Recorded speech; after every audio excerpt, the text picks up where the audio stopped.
I'm stopping my video, is that right? No, you can leave your video on. Okay. I changed the speaker view so that it's just going to be on me for the intro, and it'll just be on each of you when you're reading, and then I'll change it back so that it's both of you side by side for the discussion. Cool.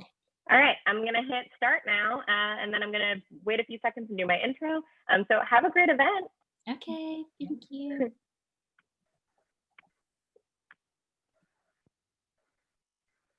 Good evening, and welcome to tonight's live online author event with Greenlight Bookstore. I'm Katie from Greenlight, and we're thrilled to host tonight's event, Authors in Conversation, Race, Motherhood, and Home, featuring Tina Chang presenting her book, Hybrida, and Aimee Nezhukumatathil presenting her book, World of Wonders.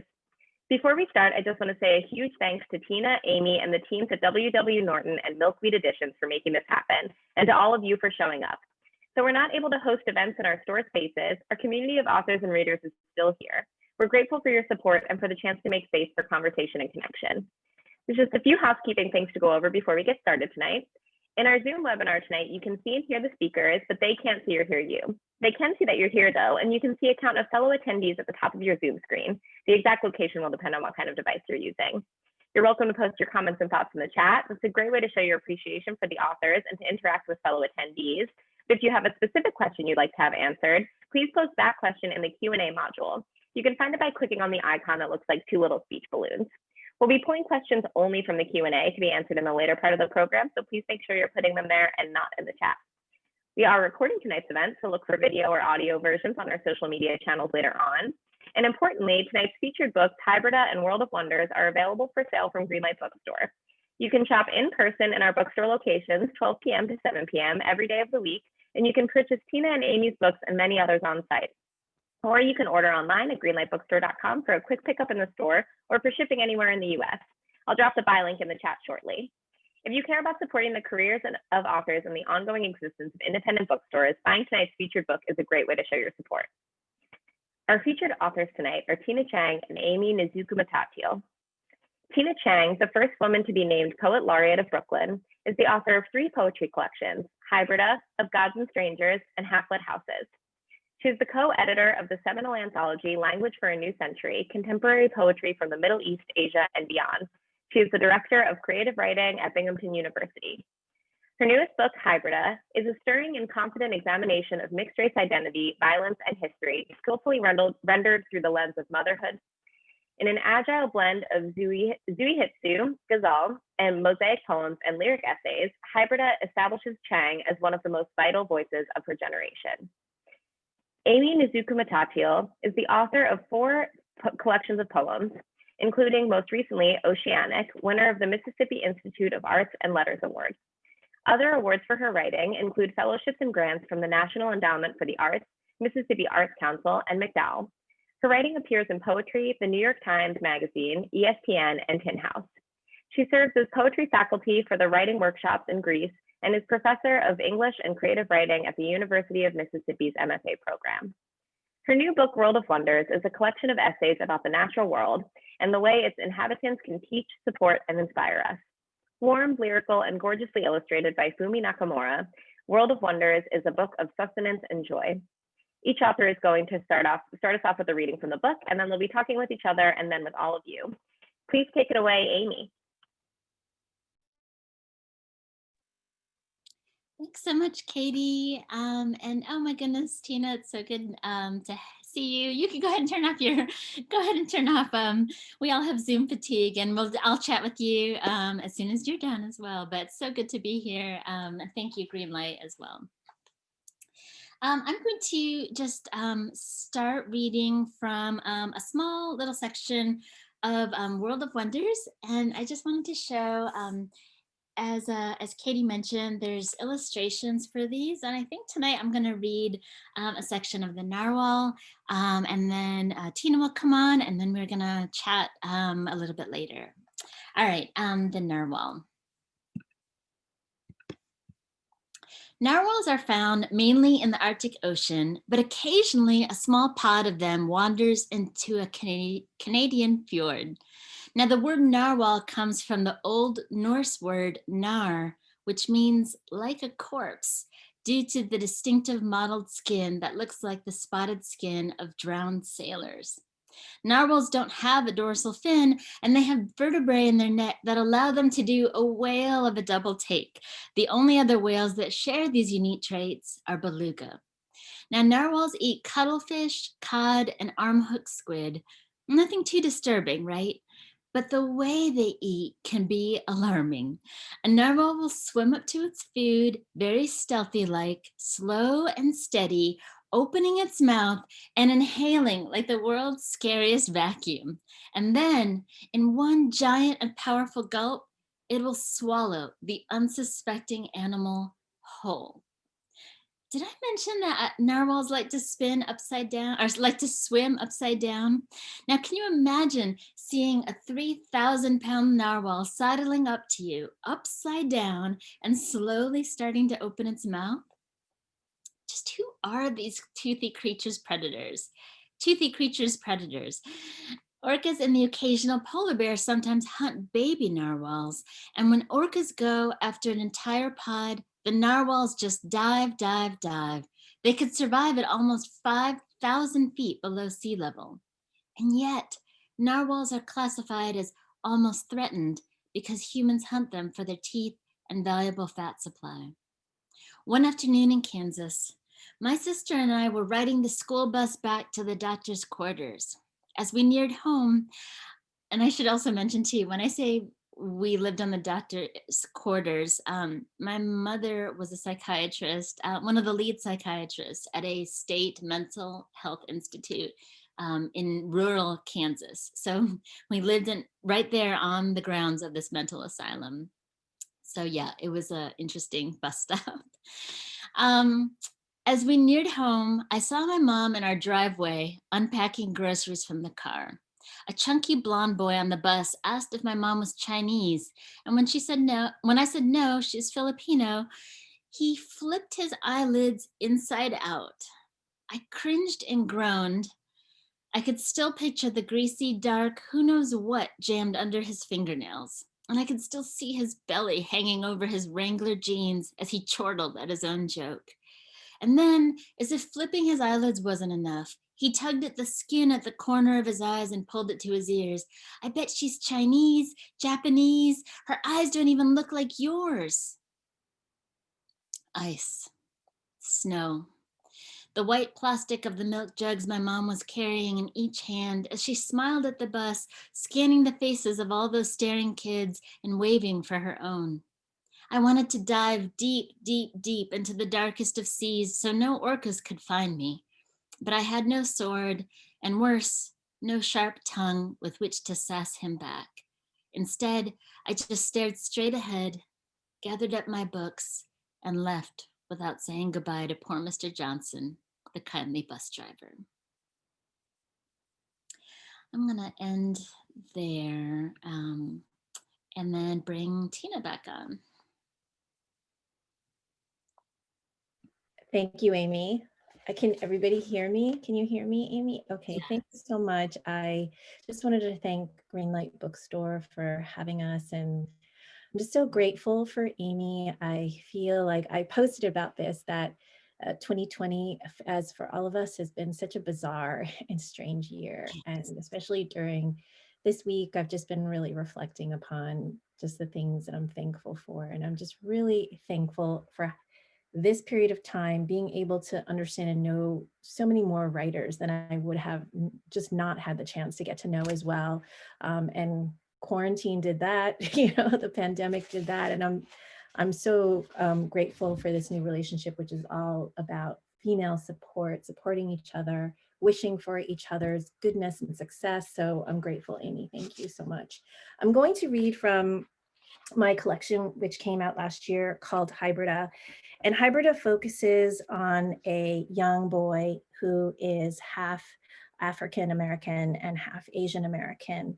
And reflecting upon his life after I gave birth to him, I realized that I could have every intention and desire and want to protect my son, but the world might not have the same intentions.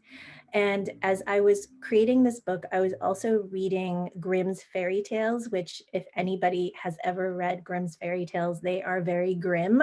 I have no idea why I was read these stories, but as I read them, I started to notice certain archetypes like the hunter and the witch. And I started to ask myself, what is the modern day hunter and who is the modern day witch? And I couldn't help but go to authority figures within the United States, how they are summoned to protect young children. And in some parts of our environment, they just are not doing that. So I think that this year in particular has shown us that. And I'm going to read something called Revolutionary Kiss. I was asked to write about my favorite kiss and not really being able to choose one. I thought about one of the most important kisses in my life. Revolutionary Kiss. I had never created man before, so I invented my son first as a dream body. In order to create the dream body, I must first believe in the force of opposites, a terrible tension of what has existed and the struggle yet to come. And it is true that I had a notion of him for many years. For generations, my imagination traveled in search of him. It seems unlikely that a kiss would have its roots in the Haitian Revolution, but it does. Over a century ago, an uprising of hundreds of thousands of slaves freed themselves from chain and rope, from whip and guillotine, from bondage through the struggle of blood. They fought for 13 years in a revolution to stand on the shores of their own land, newly named Haiti, as free people, and they kissed the ground, however damp, with the blood of their mothers, fathers, brothers, and sons. Slaves, newly liberated, whispered my son's name. His body envisioned there, beneath the rust of shackles, beside shards of slave owners' homes, rising with the smoke from burned plantations, past the pinnacle of scoured light, past the canopy of trees dripping with leaves. My son begins his journey to me. Once there was a chain of kisses. As my mother said goodbye to her brothers and sisters lined in a row, as she left Taiwan for America, a shock of lace around her neck as she waved to a country of ghosts. Her history was equally as complex. She left China in 1949 when communists led by Chairman Mao took over mainland China. My mother crowded into a boat that would take her to the coast of Taiwan, known as the beautiful island, which she would one day yearn to leave. By foot, by boat, by train, by bus, by plane, it seems impossible these two histories intertwine so that one day I may find a dream body housed inside mine. When I woke, the doctor's voice was muffled and thick. My mind moved in syncopated pulses, and I pushed until all the energy drained from my body and cracked open. Liquid gold rushed away, finally and now. He arrived, a purpled creature, violet and squirming, his face crushed into an emperor's expression. Born from the urgency of immigrants, how futile all my years of worrying. I should have known my boy would row his small boat to me, regardless of the sky above that shook down its lightning. And even if the sky was bruised and famished of fruit and even freedom, he would continue on as if a force were lulling him to bedrock. Right here, between his eyebrows, there is a swell of light, a country where I belong, no longer a stranger to my own skin, my mouth to his temple. An alarm cries, tanks roll through the tail squeaking, turning their heavy wheels. When I kiss him, history's weapons fall from my pockets. shields cast beneath Atelia trees. I'll now end my days of resistance, my lips searching the entirety of his dream face made mortal, my lost shadows now migrating in unison. Thank you. Yay. Oh, I love hearing that, you know, and it's so, especially, I remember I read Hybrida when it first came out. And then my hard copy is like frozen in time in my office on campus here at the University of Mississippi. So I got the paperback and I have been spending time with it. And I'm just so struck again at how this book, I think more than anything in like 2019, 20, like actually really um, since 2016, let's be honest, when I feel like at least my worldview, I think many of our worldviews were just broken and shifted a little bit. What is that? I think I tried to write it down and I know I'm butchering it. Do you know this quote, Tina? I think your book exemplifies it so much. It's probably the book that most exemplifies it. It's that quote by Muriel Rukeyser. I'm not sure if I think I pronounced her last name wrong. I'm not No, sure. you're doing it right. You're doing it right. It's the thing, what is it, like, what would happen if one woman told the truth about her life? The world would, is it explode? I think it's the world would split open. Like, I feel like this is the answer to that, you know?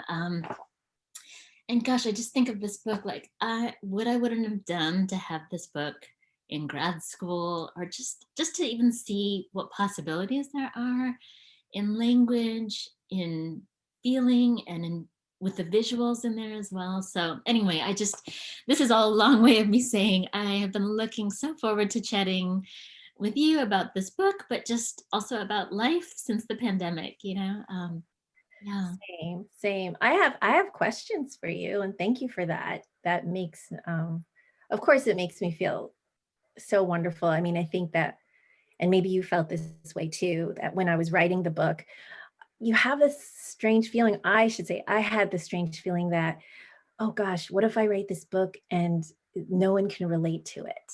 Yes. This idea of, I write this book, it's about a mixed race child, and he's walking through the world, and what if people read it and there just is no connection to it Yeah. whatsoever? And I think what convinced me even more about this past year, which has been so difficult and challenging and impossible, unimaginable, that I realized that everyone is really invested in this conversation. And you're right, since 2016, it has felt like maybe a more logical or a more compassionate voice has been suppressed.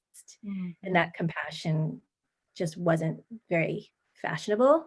Yeah. Or that the art of listening just somehow dissipated, went away, decided to just hide out for a little while.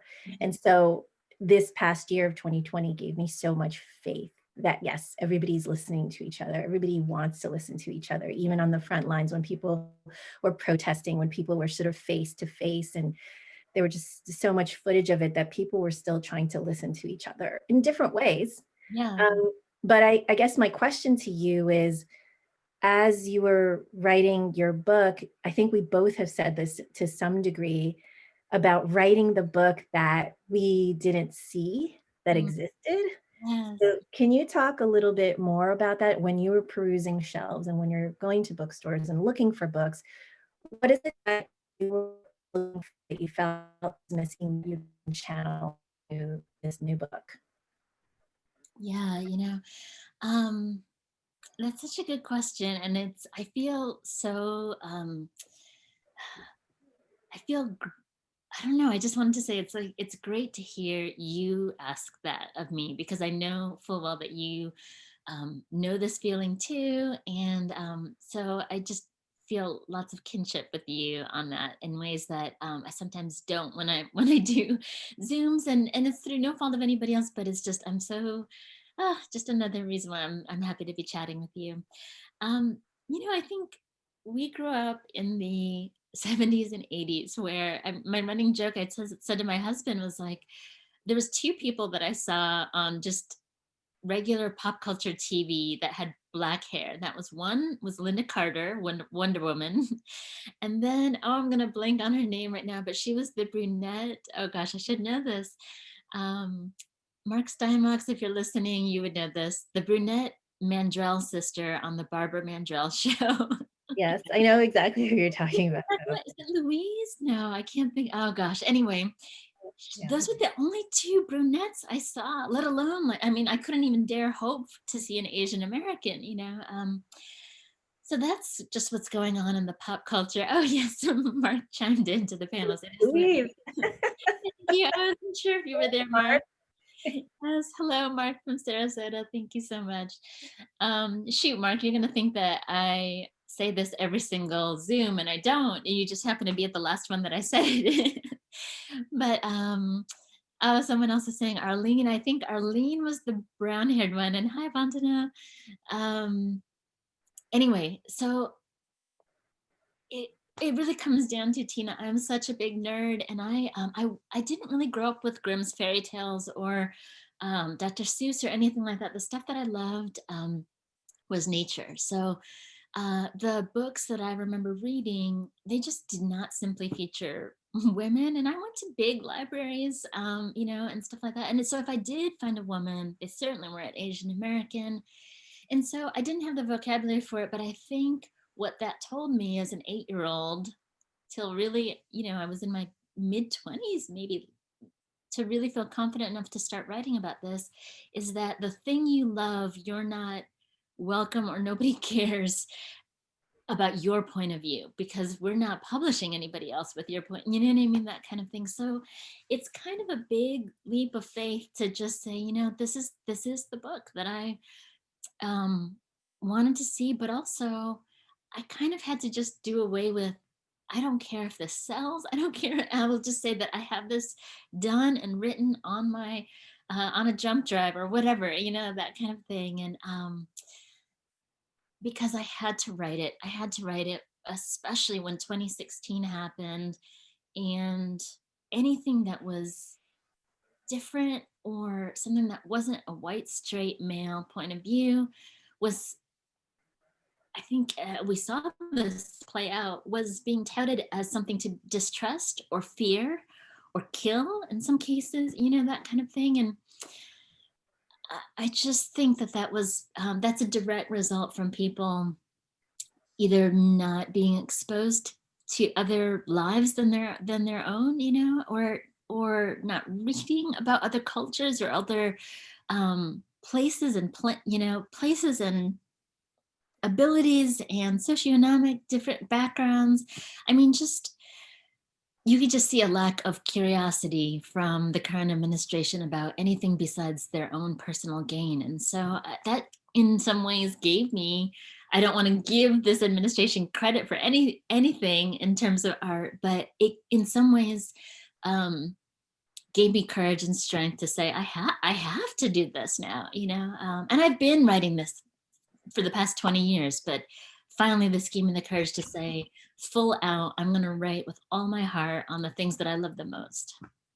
Oh, yes. No, I feel the same way. I feel like with the writing of this book, I was scared to death. And then I realized I was in such good company, because I remember when I was talking to Kathy Park Hong, and she was talking about the creation of not the current book, but of Dance Dance Revolution, where she was essentially in that book, Kathy Park Hong is creating a whole new language where it's a patois.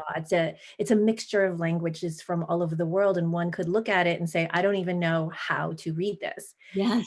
I felt like her voice was kind of swimming a little bit in my head when she came to my class to talk about this book.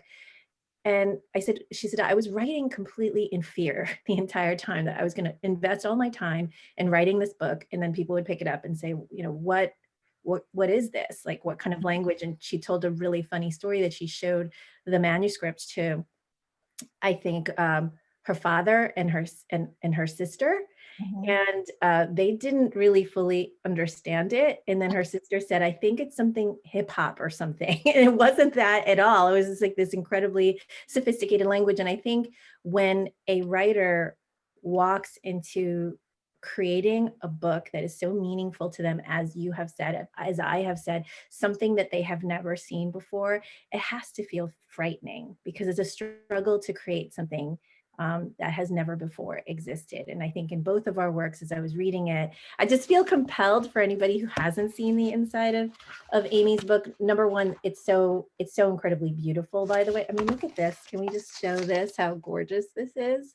And I couldn't help but make these connections between our book, because then in my book, I was also, you know, had visual art as well in my book as well. And I'm thinking, what was it about this particular time that maybe was also granting us a certain kind of freedom? And I think that once 2016 came, where I was really forced into a kind of language that felt like it was a dominating language that had nothing to do with what I was thinking and feeling, I felt like I just really had to throw everything out the window, start from scratch, even throw away, you know, throw away is a very violent word, but maybe put aside the forms that I had learned when I was going through school, to say, well, I love those forms. They were Western forms, but where are all the Eastern forms? Like, where are all the female forms? Where are the forms that I should be learning? And through studying that, I started to create a book that felt like mine. I had to like break all of that, like actually take vessels and like break them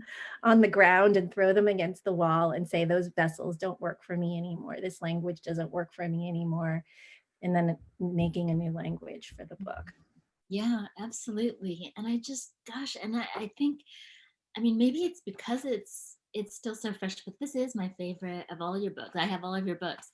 And I wonder if it is because I think there's something to what you just said about, like, and again, I love your other books, but there is something, the zuihitsu is in here, the ghazals are in here, lullabies, and it's really unlike anything I walking from start to finish. It's like uncovering, it's discovering along with you. Like I could feel myself discovering, like, oh, this is the way Tina is describing you know, fear in a way that is it's maternal, it's mama bear, and it's primal all at once, that I have not seen in a anthology from, you know, from grad school before, and this is the only way to do it. Now I can't unsee your poems in this way, you know, that kind of thing. And I've been tracking, you know, just the story of like the sweet first dog in space. And I think yours, as I mentioned, you know, recently, like yours with the actual, and I have to also show this too, the actual little Each stuff. other's books. Because there really is something that's so beautiful about what you're doing. Yes. So just to have that, I don't know, there's such an elegance there to have that space, but then to have the stars. Norton just nailed it on just the physicality of this book. Anyway, so I love this idea that you said, like, you were kind of cracking open, you're grateful for the things that we learned in school, but now it's time to like kind of crack it open and make your own way through poetry. And you know, and along those lines, this is what I'm reading currently, and I don't know if you've gotten a chance to go through this now, Tina, but it's Oh, so wild. wait, It, can I see that page that you just held yeah, open? yeah, I can't it's wait to read it. Well, yeah. this book just won the National Book Award for poetry in the poetry category. Look how gorgeous that is. Like, I feel that over time, and I tell my students this, for whoever's, you know, studying poetry, that I think that we're in a particular time. Look at that. That is so exciting, you know, Mhm. that we're allowing spaces for that. But, you know, this has been happening for a long time, but I think that for the longest time, publishers were not able to publish something that was so expensive, for it Mhm. to be elaborate, for it to have color. The versions that I showed you didn't have color, but in the current versions, like, they're filled with color. And for anyone who's trying to publish a book, looking for a publisher, it takes a publisher to say yes to what it is that you're doing. I remember Anne Carson saying for her beautiful book, Knox, I don't know if anybody's read that book, but It's gorgeous. It's an accordion style book. It feels like it weighs 100 pounds. It's in a box. And that was an extremely expensive book to put together, because for anybody who has really read Anne Carson, her work is so filled with artistry that it took a publisher overseas to publish that work. So I'm just really grateful that in your case, Aimee Milkweed, and in my case, Norton, that they were able to really commit and say, okay, I'll do the artwork. I'll do this beautiful, cover for you. And so when you were writing this book, were there books or people that gave you permission? And they need not be poets or essayists. Like, were there people that gave you permission or influenced you when you're writing this specific book? Yeah, I mean, I think, well, I definitely was looking, and she happens to be a Milkweed author as well. I was in two vastly different books, but just in terms of the tenderness and care, and that's Robin Wall Kimmerer. Writing Sweetgrass is the name of the book from Milkweed. There's that. I was reading a lot of young adults, and I love how so many of those books, I just feel like the heartbeat was so close to the surface, and so um I would say, I don't know if there's particular authors that I could name right now, but I would say I was looking at just the vitality and the life of young adult and middle grade books, even just to kind of get in the mindset of what it was like to be 13 and just trying to make sense of the world, and watching your mom be treated like and she's this amazing doctor.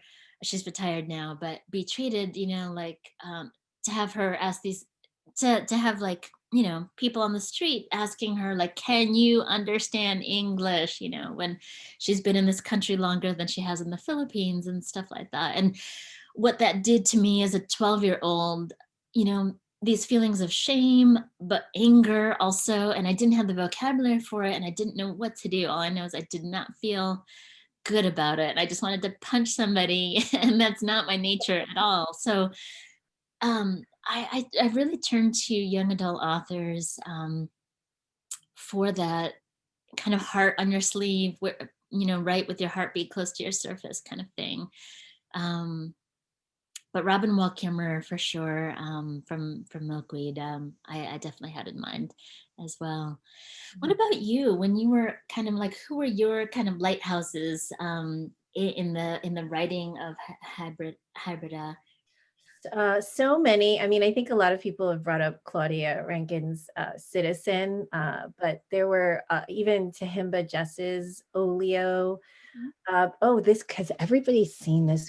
This is a gorgeous, I feel like this gave me permission after my book came out. So this is this gorgeous book called Stay by Nick Flynn.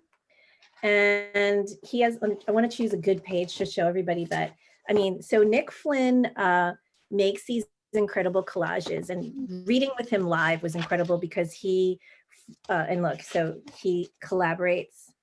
So Nick Flynn is all about collaboration and has always have been about that. He collaborates with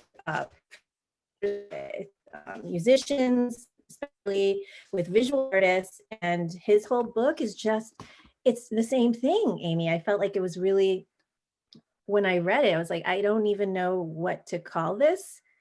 It feels, I was telling him, I said, it feels like a life. It was clips from the film that was made from Another Bullshit Night in Suck City. It's interviews, it's dreams, it's collages. It just feels like this hybrid form. And I feel like moving toward the hybrid form, collaborating with artists and infusing dreams and zuihitsu, ghazal, like whatever it is that comes into the imagination. I have really enjoyed this time in terms of seeing my students to open up in that way, to say, well, everything is just exploding right now. This year has just imploded, exploded, did everything. It slapped us around like it did everything to us, and it still is. It's not over, and we don't know when it's going to be over. So then what form of writing, what kind of writing embraces that? and holds that in. So I think that looking at something like Stay, or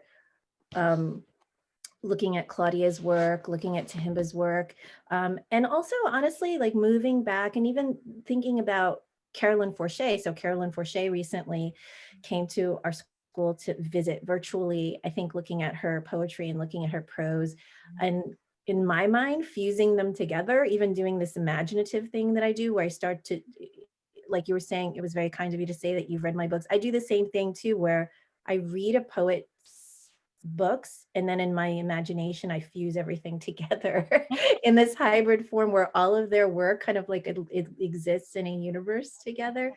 So I would say that these books, just off the top of my head, were really influential, and also Agha Shahed Ali's Yeah. all of every single thing he's ever written. I'm just going to hold up books just because everybody here is a book lover, I think. So has everybody read this, Ravishing Disunities? His book of ghazals were just incredibly influential on this book too. So things that don't seem obvious were things that influenced me. Just even, a big, huge influence was Kamiko Han, her book of zuihitsu, and her influence, and even thinking about the form of the zuihitsu. For anyone who hasn't explored it yet, zuihitsu is a female form. Ancient Japanese courtesans used to put a book under their pillow called the pillow book. And when the courtesans rose from sleeping, they would take the pillow out, the book from underneath the pillow, and start writing it in a sort of stream of consciousness. That gave way to the zuihitsu form. So I was so fascinated by the zuihitsu. I was so fascinated that it was a strong female form. And because I felt like I needed to find the power in these female forms during this time where it felt like so dominated by a male speaker, who was the leader of this country, I felt like I needed to infuse my own sense of power in my work, because otherwise I think in the living world and the living, breathing daily world, when we don't have our imagination, we don't have the imagination in terms of where it can feel so painful. Mm-hmm. It almost feels like impossible to endure. So Carolyn Forche talked about this idea of dreaming on paper. And as writers, when we're writing, we finish the dream. I love this idea so much. So oftentimes when I'm writing, I feel like I'm dreaming. And when I separate myself from writing and I'm too infused into what I know is like the known world, it begins to feel very painful and very difficult to breathe and very difficult to manage. So then the writing life has to be a part of my life each day. And it hasn't been recently, by the way. I'll be totally honest. I'm going to ask you the question too. Have you been writing lately? It's so funny. Not lately, because I've been grading. We just finished up the semester here. But the times that I was able to write, it's funny. I was tracing that right when you were talking about the zuihitsu. I've only been able to write kind of in, I would say, loose zuihitsu. This summer I took, when I saw that Kamiko Han herself, who I think I just bowed down as the zuihitsu goddess of the planet, when I saw that she was teaching a workshop on it from Kandiman, I emailed the Kandiman. I was like, can I sign up as well? And it was just I just was on, it was the middle of summer. So I was on the back porch and I told the kids, like, mommy needs some time to, I didn't say to dream, but that was the impetus, is that I need some time to kind of not think about lunch or, dental cleanings, or in a pandemic or whatever, and it was just this kind of master class on this sounds woo woo when I talk about it, but she talked about like letting, it's almost trance like when you get to that space, when you can write. And so if you don't know this form, yours is, to me, that's the centerpiece of this whole book.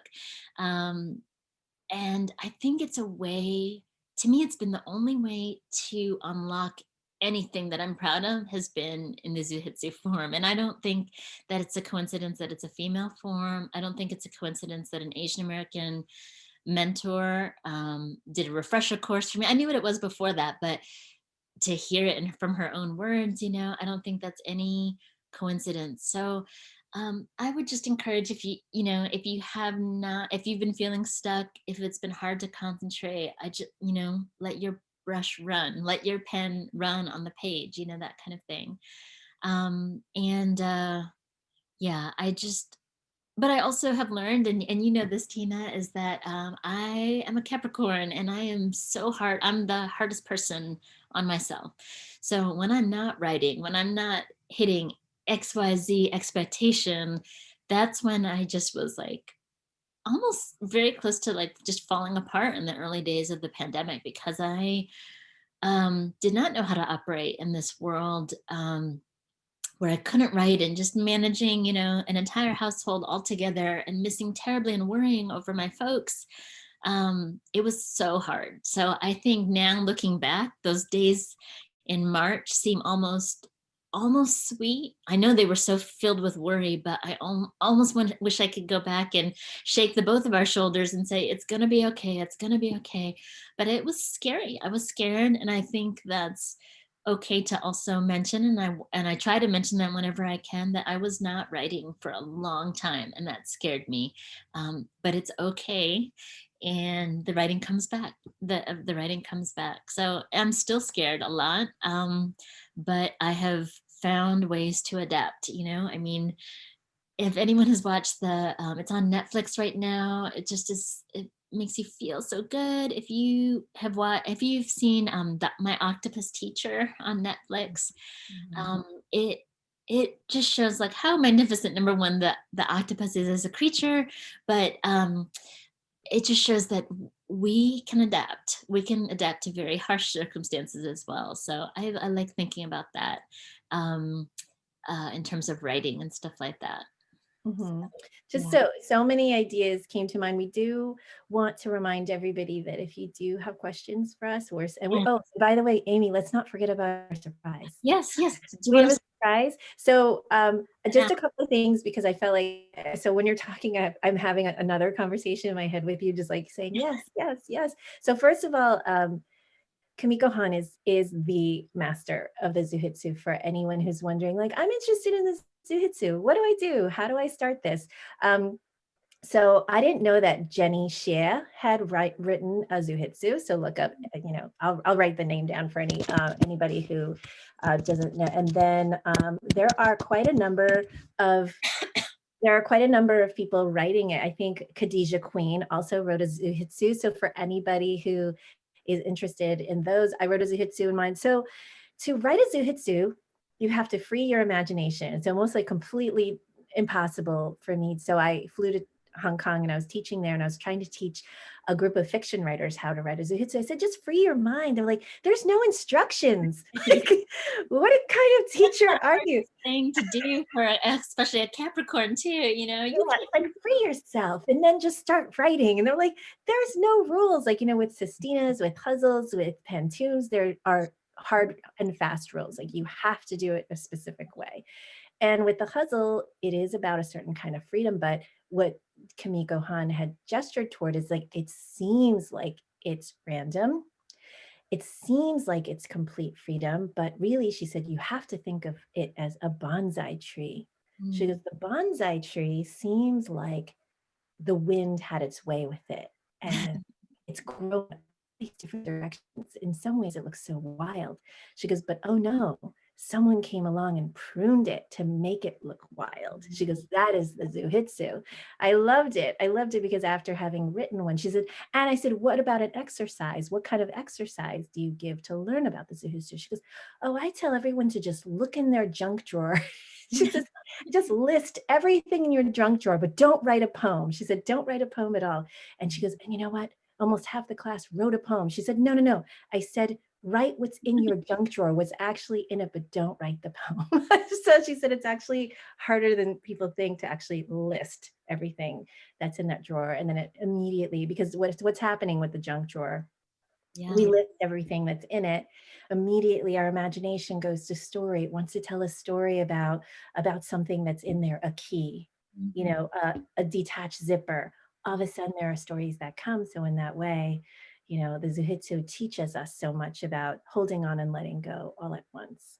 Yeah. So do we have questions from, we would love to hear questions, but as you are streaming in with your questions, Aimee and I would like to talk about Yeah.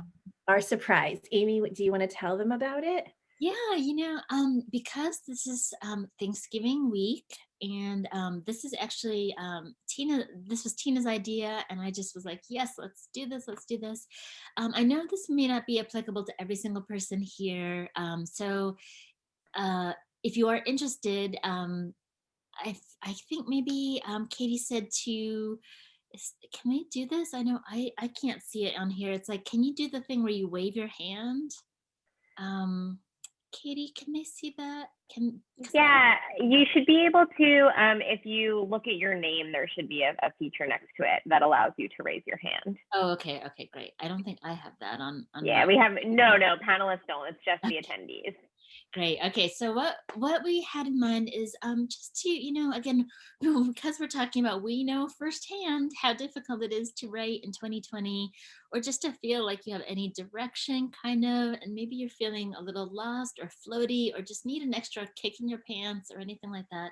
We wanted to offer up just like a dual session of mentorship and support, and just to chat about anything. It doesn't have to be career, it doesn't have to be po-biz stuff, but really just to talk about poetry, or where you're going, or where you want to go, just any worries or hopes or dreams, anything like that. Tina, feel free to chime in too, like anything else you wanted to add. Yeah, and so there is no charge for this at all. Like, we're not, it's just a complete giveaway Yeah. where Aimee and I we're trying to think about what we can do to show our gratitude for audience members and just anybody who's coming in who needs like a mentorship session. And mentorship, as Aimee mentioned, can be in any form at all. And so if you're interested, let us know by, I think, raising your hand. And if you raise your hand, we'll just put your name in with the group, and then not Aimee or I, but the green light will choose someone, because we wanted to make sure it seemed really fair. So if that's helpful to you in any way, we just wanted to say, thank you for reading our work, and thank you for being interested. Thank you for writing. And we hope that this will be helpful in some way. So there is a question. So I've been told that if you have a question, don't put it in the chat, but put it in the Q&A. Right, Katie? Yes, that is correct. Okay, so I am looking at it, and I'm going to ask it. It says it's a question for Aimee. What Oh. inspired you to learn about the Narwhal and engage with it in text? I see. Kaylee, the the kind of the simple answer is I'm just a big nerd, and the narwhal was an animal that I loved since I was a kid. And it's kind of funny, only within the last maybe few years, now there's like narwhal backpacks, narwhal socks, you can get narwhal stationery and stuff. But before, I can remember very clearly, like in elementary school, sitting around in a circle and then saying like what your favorite animal is. And as you can imagine, I had a lot, but whenever I said narwhal, people would be like, what?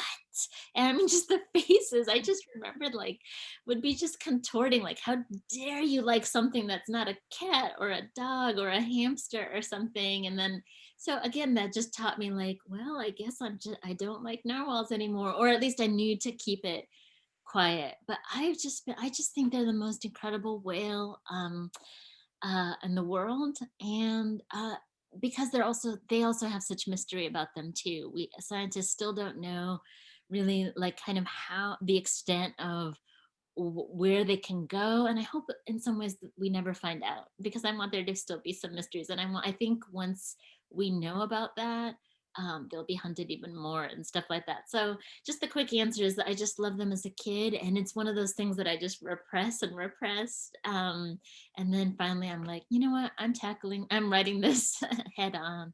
And it was also a way for me to be able to explore through metaphor of those feelings of living in a very white rural town in western Kansas, and wanting to just kind of be camouflaged in with the ice and the white snow, um, and wishing I had a long tooth to kind of use as a sword against idiot classmates, you know. Mm. Yeah, what else? What else? Oh, there's one here. Let me see. Tina, for you, like, how has your son responded to Hybrida? That's also actually a question that I had for you as well. I listed a whole bunch of questions down. I know I have the same. I feel like Aimee and I are very similar. We're very good students. I also have like a ton of, I could just, you know, I realized I was like, oh, I should just actually interview Aimee for something written. And now I'm going to go ahead and do that because I have all these questions. So Cindy, thank you for your question. Okay, so how is my son? But when I was in the midst of writing it, he was quite young. He knew I was working on it. Most of all, he knew that I finished it. And then once he read aspects of it or knew about it, he said, "You know, Mom, I don't really feel like it's completely finished." And I said, "Why?" And he said, "Well, it doesn't. It's about me, but it doesn't have anything by me." And he said, "Could I add something to the book?" And then I asked Norton, I said, my son would really like to create something for the book since it's about him. He wants to have a say. And so he drew, I don't know if you could see this, but he drew, like, of course, at this age, and Aimee knows this, they love, you know, graphic novels and they love comics. And so it says, "I come back in the secret room, slip into his skin and walk out blended in with the world." So and it's a little sort of graphic novel of how a young boy goes into the secret room and takes off all of his skin. And then he comes out and he says, "Who am I?" And I thought it was so poignant and so beautiful. And, you know, he's a young boy. At this point, he's 11. He's really, through a wonderful, wonderful teacher that he has, he's learning a lot about his identity and race. And I noticed that a lot of it makes him feel incredibly unsafe and uncomfortable. Mm. And and a lot of writing the book was about putting myself in his shoes. I was like, I'm an Asian American woman.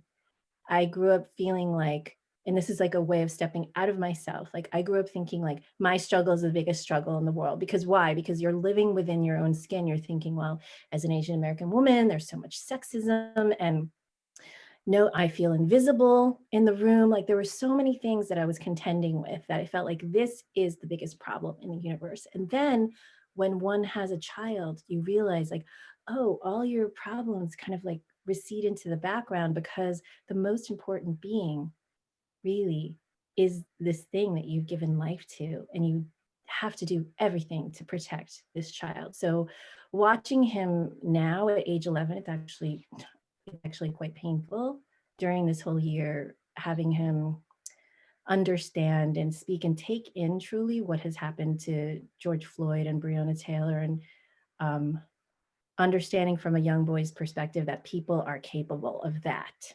I Yeah. think being 11 and understanding people are capable of killing other people due to something as straightforward as the color of their skin. That was a harsh, harsh reality for him. So I think that as he grows up and as he continues to come back to the book, and heard me he's listened to these poems one too many times, but I think as he gets older and understands more about the world, he'll probably be returning back to it, because really, in so many ways, it was a love letter. It was a love letter that, you know, just as Aimee was mentioned, it's like ripped me apart to write, so that it felt very painful. And every day I was like, you know, taking out the splinter, putting in the splinter, taking out the splinter, putting in the splinter. It felt like there were little cuts. Like it just felt like it was very hard for me to write. And I'm hoping that, you know, some aspect of that level of love shows in the work. But he knows about it. He understands that, even the cover. So he had a lot to do with the cover. So when Norton first came out with the cover, it's like, no, that's not it. For anybody who's ever dealt with covers, it's like, no. It was like, what, at one point there was like a giraffe. I was like, what does this have to do with giraffes? Like there's nothing. And he was even participating. His mom, why don't we stood him up against the wall? And you know, when you're making silhouettes, so we Yeah. turned off the light, and my daughter flashed a flashlight to the wall, and he stood there. I traced the outline. I sent it to Norton, and I said, "Can you get as close to this as possible, please? Because I would really love him somewhere on the cover."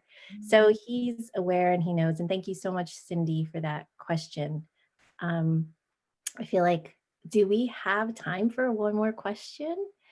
So why don't we do that one from, I wonder if we can do both gosh, oh, there's so many. Oh, and now I'm seeing there's more questions Oh here. my gosh. But really quickly, because I think it's an easy question to answer, somebody asked about the third writer that I mentioned with the zuihitsu, and that was Jenny Xie, X. I think I wrote it down in the chat book, Yeah. XIE.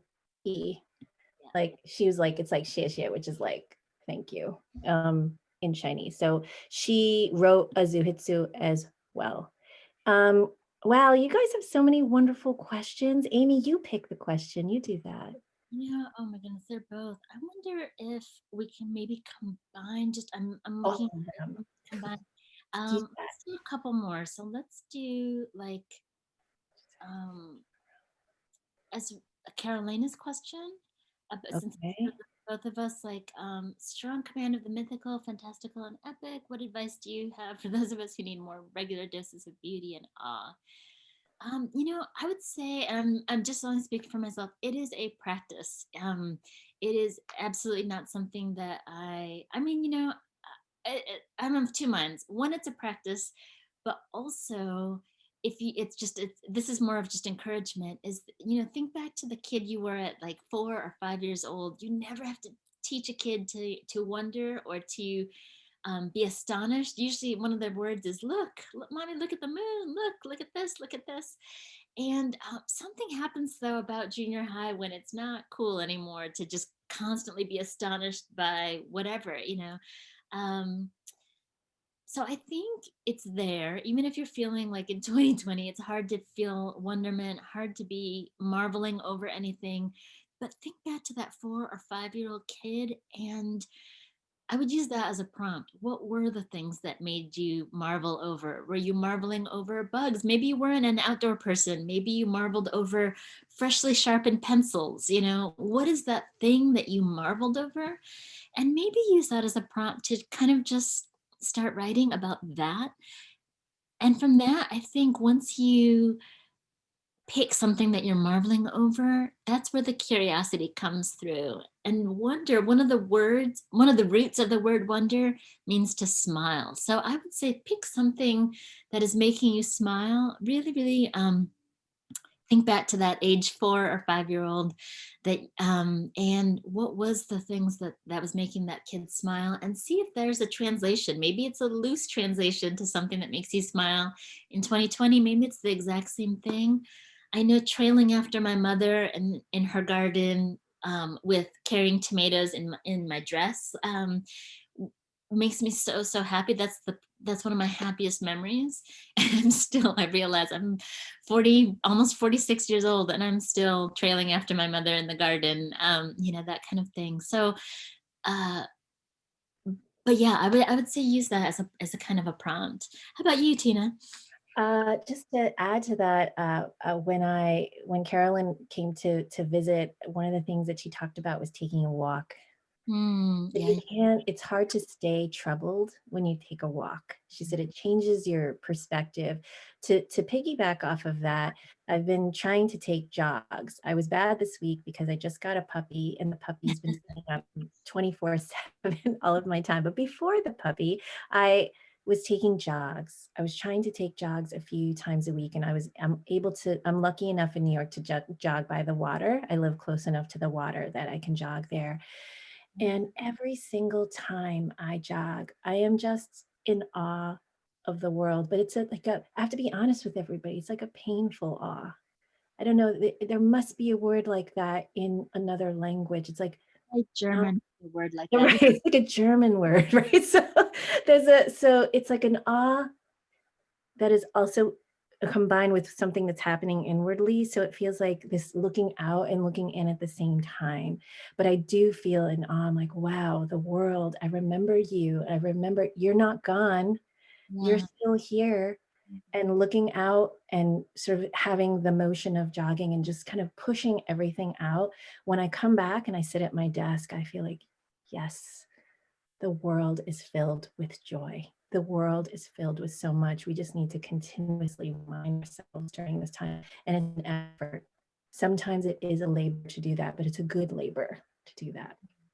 So I'm mindful of the time. It's 8:30. All of you have such beautiful questions. I do want to encourage all of you who do have questions, who do feel that you have something to maybe benefit from seeing Aimee and I. I'm actually really excited to do this 45-minute session. If for some reason you weren't able to raise your hand or it didn't work out that way, I think Greenlight would be okay if you contacted them and let them know, I want to enter this, and hopefully within the week we'll pick someone and be able to have more time with the rest of you. Yeah. And I think maybe even maybe Katie, I think Katie wanted to actually do that now. So that's Oh, right now, ooh. actually, I think. So I don't know if Katie wanted. Yeah, Okay. we can definitely do that now. I have created out of a tissue box a little raffle to Okay. try and make this as official as possible. So I will Hey, this is great. pick at random. Okay. Let's see. Lentes is the winner. Wait, say that one more time, because Kathy Lentes. Kathy. Yay, Kathy. This is so exciting, Kathy. Yay. This is great. Thank you so Kathy, much. if you could please, we should have your email address from you signing up for the event, but if you want to just write your email and send it to the panelists in the chat so that we have it, so we definitely are sure that we have it, then we can set up reaching out, and Aimee and Tina can reach out to you. Great. Okay. And we'll set that up in the next couple of weeks here. Okay. Thank you, everyone, Great. for spending time with us. Thank you, Aimee. It was wonderful to talk to you. We could have easily gone another hour, and I feel I have so much to say still. So it's actually kind of nice, Kathy, that we'll be able to chat with you a little bit more too. Greenlight, thank you so much, Katie, for hosting, and thank you all for spending your evening here with us as well. Thank you. Thank you both so much for that fantastic discussion and for offering this great thing. That was so fantastic. And for the audience members, if you missed any of tonight's event, or if you just want to watch it again, we will be posting the recording to our YouTube channel, so please look out for it there. And don't forget to buy your copies of Hybrida and World of Wonders in store or online at greenlightbookstore.com.